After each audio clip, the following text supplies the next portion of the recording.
Dans cette vidéo, je vais vous expliquer pourquoi il ne faut pas se moquer de la Landweller, le nouveau bébé de chez Rolex.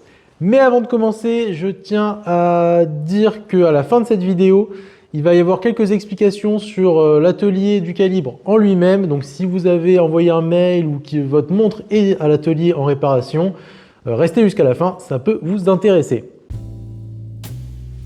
Alors on a longtemps reproché à Rolex d'un peu se reposer sur leur laurier, voilà, d'avoir vraiment quelques mécanismes fiables, certes. C'était peut-être vrai jusqu'à maintenant, en tout cas jusqu'au Watches and Wonders 2025 qui s'est passé début avril, parce qu'ils ont lancé leur nouvelle Landweller.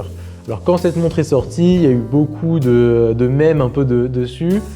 Mais alors même moi, j'ai été un peu sceptique quand j'ai vu les premiers designs. Mais quand on se renseigne, quand on va voir vraiment ce qu'il y a là à l'intérieur, là on se dit ok, Rolex, ils ont fait fort cette année. Alors pourquoi je dis ça? Tout simplement parce que cette Landweller embarque le nouveau calibre 71-35. Ce calibre-là, c'est un calibre automatique avec date. Jusque-là, rien de bien compliqué. Mais il est assez fin, il fait exactement 4,68 mm de haut avec date, plus masse oscillante. Cependant, le point fort de cette montre, ce n'est pas que ses dimensions, c'est son nombre d'alternances par heure. 36 000. 36 000 alternances par heure, il faut savoir que c'est vraiment le haut du panier concernant les montres mécaniques. Alors, il y a plus, notamment chez Zenith. Si cela vous intéresse, il y a un lien vers un article du calibre. Si ça vous intéresse, n'hésitez pas à y jeter un petit coup d'œil. D'ailleurs, on n'a pas fini de parler de Zenith, vous allez voir. Si Rolex a sorti un mécanisme à 36 000 alternances par heure, c'est qu'ils en sont vraiment contents. Parce que petit rappel, en 1989, Rolex avait sorti un mécanisme, le 40-30, qui reprenait le El Primero. Et il avait sorti pourquoi? Pour cette petite chose. Et oui, je flex, j'en ai une à l'atelier, je la sors. Donc c'est une Rolex Daytona qui est équipée du calibre El Primero, mais repris par Rolex. Donc ils ont rétrogradé le mécanisme pour le passer à 28 800 alternances et pas 36 000. Parce qu'à l'époque, ils trouvaient que 36 000 alternances, c'était pas assez fiable pour leur mécanisme, donc ils préféraient le diminuer. Voilà, d'ailleurs, j'en profite, cette petite Daytona, elle est à vendre sur l'atelier du calibre. N'hésitez pas. Et oui, si je peux faire de l'auto-promo, j'en profite. Donc là, Rolex prend vraiment sa revanche sur les 36 000 alternances et on va voir un peu plus comment cela est possible. Alors, grâce à ce nombre d'alternances, il y a également sur le réo de la Landweller les demi-secondes indiquées. Donc cela permet d'avoir une montre encore plus précise. Et donc, c'est parti pour attaquer le plus gros morceau de cette vidéo, le Dynapulse. Alors, qu'est-ce que c'est le Dynapulse? Ce n'est pas un nouveau Pokémon, mais bien le nouvel échappement de chez Rolex. Alors, vu comme ça peut vous faire penser à l'échappement Ulysse Nardin, que je vous mettrai donc une petite photo pour illustrer mes propos. Parce que donc c'est un échappement complètement différent de l'encre suisse qu'on connaît tous, qui sont dans la plupart des montres. Il y a également en termes d'échappement, l'échappement coaxial chez Omega par exemple, ou alors l'échappement en détente, etc. Donc ça c'est plein de sortes d'échappements, et là Rolex en a sorti un nouveau. Qu'est-ce qu'il a de particulier cet échappement? Déjà, c'est un échappement à roulement. Donc voilà, ça va vraiment être des engrenages qui vont rouler comme ça, contrairement à l'encre suisse où c'est un échappement à glissement. Donc glissement, ça va vraiment être la dent de la roue d'échappement qui vient taper contre la palette de l'encre et donc ça glisse. Donc qui dit glissement dit friction, qui dit friction dit perte d'amplitude, évidemment. C'est pour ça qu'il faut bien huiler les dents de la roue d'échappement. Et donc, qui dit roulement dit moins de frottement. Qui dit moins de frottement dit moins de perte de force. Et donc, qui dit moins de perte de force dit plus d'amplitude à la fin. Voilà, donc plus d'amplitude, plus de fiabilité, tout simplement. Mes amis, comment il fonctionne ce Dynapulse, me direz-vous? Tout d'abord, il y a un premier point, c'est le huilage. Voilà, donc le huilage dans un échappement classique, c'est le primordial. Mais ici, c'est encore plus stade, voilà quoi, il est là l'huilage. Parce que pour huiler cet échappement, il ne l'huile pas directement sur le mécanisme quand l'échappement est monté. Ils huilent les pièces séparément. Pour ce faire, apparemment, ils utilisent une huile très fine, donc c'est pas du tout de la 9415 comme on peut mettre dans les montres, c'est vraiment une huile très très fine. Apparemment, ils utilisent ça au nanolitre. Alors je ne sais pas vraiment comment ils procèdent pour dire voilà c'est en nanolitre, mais apparemment ça doit être des machines ultra spécifiques qui doivent vraiment faire un état de surface sur ces pièces en silicium, je précise, pour avoir vraiment quelque chose d'uniforme.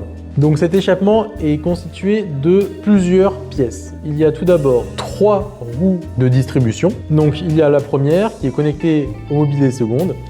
Donc on la reconnaît assez facilement, elle a un design plutôt classique. Et il y a les 2 autres qui ont un design beaucoup plus atypique et qui sont presque identiques. Attention, elles ne le sont pas complètement parce que donc la première a un pignon, donc en plus de ces dents un peu bizarres, on y reviendra.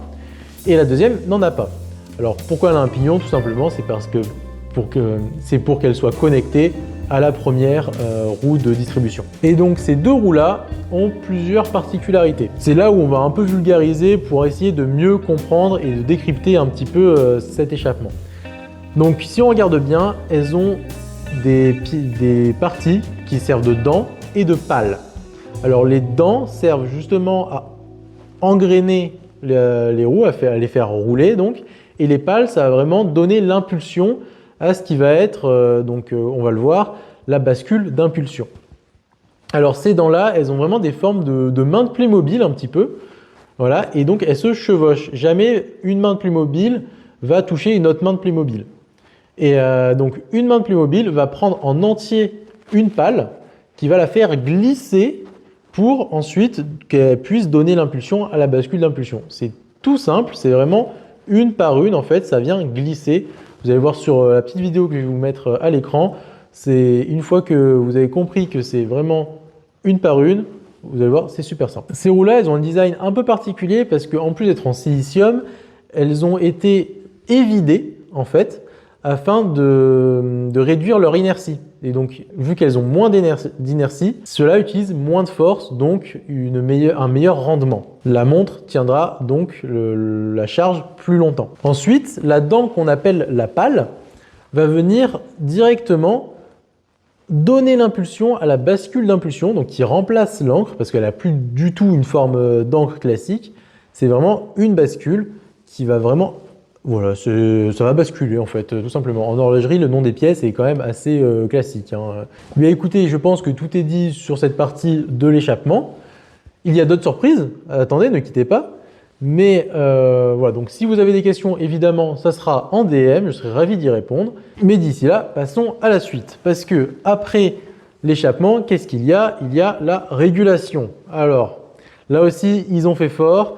Ils ont complètement changé les règles du jeu. Pour Rolex, un axe de balancier, ils n'ont plus envie de le faire en acier ou quelconque. Ils l'ont fait en céramique blanc durci. Voilà, donc c'est vraiment un bloc de céramique où on vient tailler. Alors, ils ont utilisé un laser femtoseconde. Voilà, c'est vraiment un terme assez particulier. Mais c'est le même outil qu'ils, par exemple, ils ont utilisé pour réaliser les cadrans. Alors cet axe de balancier poli à l'échelle nanométrique, et j'insiste, hein, c'est eux qui le disent, il est ultra résistant, mais qui dit céramique dit ultra cassant aussi. Alors pour éviter de le changer tous les 4 matins, on va dire, ils ont aussi revu les amortisseurs, donc les contre-pivots. Voilà, je fais très bien l'amortisseur, comme vous pouvez le voir. Et au lieu d'avoir seulement 2 ressorts, ils en ont mis 4. Donc c'est une des améliorations qu'on peut voir visuellement. Après, ils ont aussi changé l'ergonomie totale du contre-pivot. Voilà, c'est ce qu'ils disent. Après, ils ne sont pas rentrés dans les détails, en tout cas sur leur site internet. Mais voilà, donc c'est vraiment, ils ont changé également les amortisseurs. En conclusion, tout cela permet un meilleur rendement en général, avec vraiment quelque chose de très fluide, de très voilà, donc vraiment comme l'échappement, c'est en roulement. Le balancier, il a vraiment de très peu de friction. Vraiment, ils ont essayé de diminuer la friction au maximum et ça permet d'avoir des résultats impressionnants, notamment donc sur l'alternance par heure, donc 5 Hz, 36 000 alternances, et sur une précision mais qui est phénoménale. Du Rolex, évidemment. Cependant, en tant qu'horloger indépendant, je me suis posé quelques petites questions. Et oui, la première, c'est l'utilité d'avoir 36 000 alternances par heure. Parce que oui, c'est bien beau de dire oui, voilà, notre montre a 36 000 alternances par heure, mais il faut savoir qu'à la base, c'est pour chronométrer. Et oui, parce que par exemple, chez Zenith, la marque qui a principalement fait du 36 000 ou plus, hein, comme vous pouvez le voir sur l'article du calibre, c'est des chronographes. Et donc les 36 000 alternances permettent d'avoir un temps beaucoup plus précis, à dixième de seconde. Voilà, c'est quelque chose qui sert. Là, c'est une montre, elle ne sert pas à chronométrer. Il n'y a aucune indication, il y a juste une seconde, certes, qu'on ne peut pas arrêter, sauf si on s'amuse à tirer le stop seconde, évidemment. Mais voilà, donc quelle est vraiment l'utilité? Est-ce que c'est juste vraiment pour faire un coup de com' et dire voilà, on a lancé un échappement? Alors peut-être que c'est une première d'une longue série et qu'ils vont sortir peut-être un chronographe, une Daytona avec cet échappement-là, ça serait juste ouf. Mais et voilà, c'est une question que je me suis posée, c'est vraiment l'utilité de mettre 36 000 alternances sur une montre qui ne peut pas chronométrer. Deuxièmement, là, point un peu plus technique, c'est est-ce que Rolex va gérer jusqu'au bout, va assumer plutôt jusqu'au bout son envie d'utiliser des axes en céramique, etc. Ou c'est quelque chose qu'ils vont laisser tomber au bout de peut-être 5 ans, revenir à quelque chose de plus traditionnel et ne plus produire les pièces. Je me pose ça comme question parce que déjà Rolex, on sait très bien comment ils gèrent les vintage, hein. C'est pour ça que vos Rolex vintage, je vous conseille de les amener dans un atelier indépendant. Là, j'ai 3 clients, par exemple, qui sont venus parce que Rolex a changé toutes les pièces, donc, etc., etc. Ce n'est pas le sujet. Mais on sait tous que Rolex s'en fout un peu des vintage. Alors, est-ce que plus tard, cette montre-là continuera à avoir des pièces de rechange? Parce que, par exemple, un axe de balancier en acier, ça se refait. Alors, ça peut coûter cher, mais si jamais on n'a plus un jour en stock, on peut le refaire à la machine ou avec un tour, etc. C'est possible. Par contre, un axe de balancier en céramique, là, c'est plus complexe. Là, voilà, la montre, est-ce qu'elle sera réparable? C'est pas sûr. Ou est-ce qu'on adaptera un axe de balancier en acier? Je ne sais pas. Mais voilà, c'est une question que je me pose sur l'espérance de vie un peu de ces montres-là, de ces innovations-là. Est-ce que ces innovations passagères, elles seront obsolètes ou non? Ou Rolex va continuer à entretenir ces innovations? On verra bien, seul l'avenir pourra nous le dire. Sur ce, je pense que j'ai terminé avec ce Dynapulse. Dites-moi si vous avez des questions en commentaire, ce que vous pensez de la montre ou de ces innovations-là. Je serai ravi de participer à tout débat argumenté, évidemment. Concernant l'atelier du calibre, voilà, on y arrive.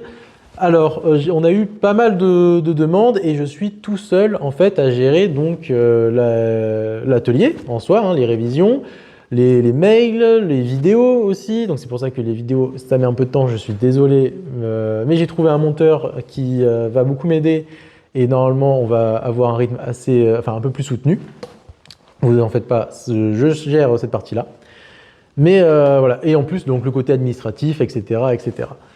Ça fait quand même beaucoup de travail pour une seule personne et donc j'ai pas le temps des fois de répondre à toutes vos demandes ou alors ça prend du retard même à l'atelier. Je m'en excuse, je suis vraiment désolé. Pour ceux qui m'ont contacté déjà, n'hésitez surtout pas à m'appeler si vous avez la moindre question, je serai ravi de vous répondre et je ferai le nécessaire.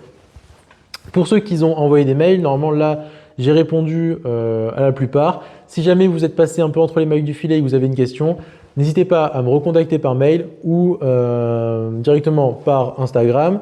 Ou alors si vous cherchez Atelier du Calibre sur Internet, vous tomberez directement sur mon numéro de téléphone ou vous pouvez m'appeler évidemment. Et alors encore mieux, si vous pouvez passer directement à l'atelier à Pont-Scorff, donc juste au-dessus de Lorient, dans le Morbihan, je serai ravi de vous accueillir. Voilà. Donc c'est surtout ça pour prévenir donc si j'ai un peu de retard, je suis vraiment désolé, mais je fais au maximum. Parfois, malheureusement, donc c'est un métier où c'est de l'artisanat, c'est pas à la chaîne, c'est pas voilà, on prend un mécanisme, c'est toujours pareil, voilà. J'ai des montres sur lesquelles je reste plusieurs semaines, j'ai des montres où ça va plus vite, heureusement. Mais voilà. En tout cas, sachez que l'atelier est toujours ouvert, qu'on est toujours actif, qu'on fait aussi bien du professionnel que du particulier. Et n'hésitez pas à nous contacter pour toute question. Sur ce, je vous fais des bisous et à bientôt à l'atelier du calibre.